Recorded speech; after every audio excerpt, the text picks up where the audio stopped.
Hi everyone! One of key project management principle is what can be measured can be improved. And today I'll show you how to measure lead and cycle time for your Jira tickets using Jira Automation tool. Jira Automation is a no-code solution that can help you automate repetitive actions. To get some ideas what Jira Automation can do, you can explore built-in templates. For now, I'll show you a very simple example of adding auto-calculated fields which will track lead and cycle time data of your tickets. If you've seen one of my previous videos about key project management metrics, I mentioned lead and cycle time. Those metrics help you understand how long do your tasks take to full completion, where lead time tracks total time from ticket creation to completion, and cycle time tracks active work duration, starting from the moment when ticket was moved to in progress. Jira does not provide this field out of the box for your tickets, so I'll show you a free and easy to follow method. No paid plugins or complicated scripts are needed.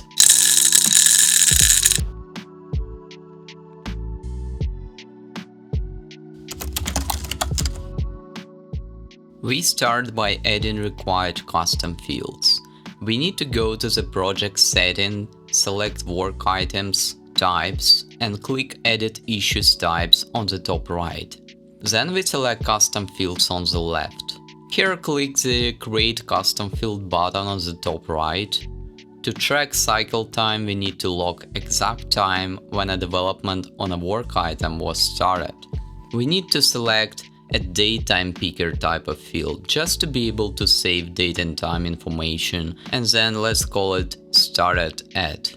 In the description, we can specify that it means the development start date and time. As we're not going to edit this field manually, we can ignore associating it with any type of screens. Now we will add cycle time field of numeric type. We're going to measure lead and cycle time in days, that's why we need numeric type of field here. Let's associate it with our default screen so that the field become available when we edit issues. And finally, let's add a lead time field in a similar way that we added cycle time. After you added custom fields, you can open any work item and check that lead and cycle time are displayed in the work item edit view on the right. Just before we go to automation rule setup, we need to save IDs of the custom field we just created. For this, open each of the created custom fields and just copy their IDs from the URL. You can save it in your favorite editor and keep it at hand. We will need these IDs shortly to set up formulas for our automation rules. Now go to the project setting and select automation on the left. Here click on Create Rule on the top right and choose a work item transitioned trigger. To log the moment when actual development of a ticket is started, which we need for cycle time calculation, I will specify transition from to do to in progress, but it depends on your exact workflow and status naming.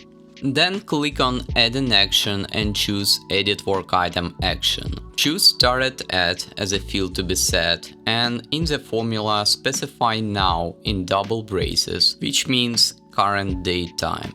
Then you can turn on rule by clicking button at the top right. It will ask you to type the rule name. Choose something meaningful. This rule will be used to auto-set startedAt field whenever ticket is moved to in progress. Now let's create few more rules. Again, we select work item transition trigger from status could be left empty, and to status should be set to done, which means this trigger will work once the ticket is completed. And then choose a work item edit action and choose cycle time as a field to set. In the formula, you have to calculate the time difference in business days between current moment and our custom field assigned to. That's why we needed to save custom field IDs. I provided all formulas in the description, so you can just copy-paste them when you'll be doing this for your project. Then turn on the rule and save it under some meaningful name. And finally, let's create the rule to set the lead time field. It is very similar to the cycle time, we use the same trigger when task is moved to done status, but this time we will calculate the difference between the moment of ticket completion and the ticket created date, which is standard Jira field. And again, turn on this rule and save it. That's all the magic we need. Now let's test it on some random ticket. Just move it between statuses from to do all the way to done. And as you can see, cycle and lead time fields are auto-calculated. Cycle time is 0 as we just moved ticket from to do to in progress, so it is 0 days past, and lead time is 15, which means that this ticket was created 15 business days ago and now it is completed. Those cycle and lead time fields could be used everywhere like any normal fields in Jira. You can add them to your filters and any reports or use in Jira queries to search by them. Now you can say, okay, so we nailed it. From now on all our tickets will have those values tracked. But what do we do with the historical data, with those tickets that were completed long ago before we even configured this rule? And this will be a fair question to ask.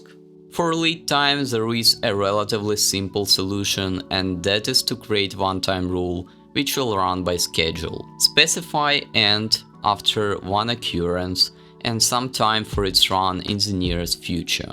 Let's say I want to run it in 20 minutes from now.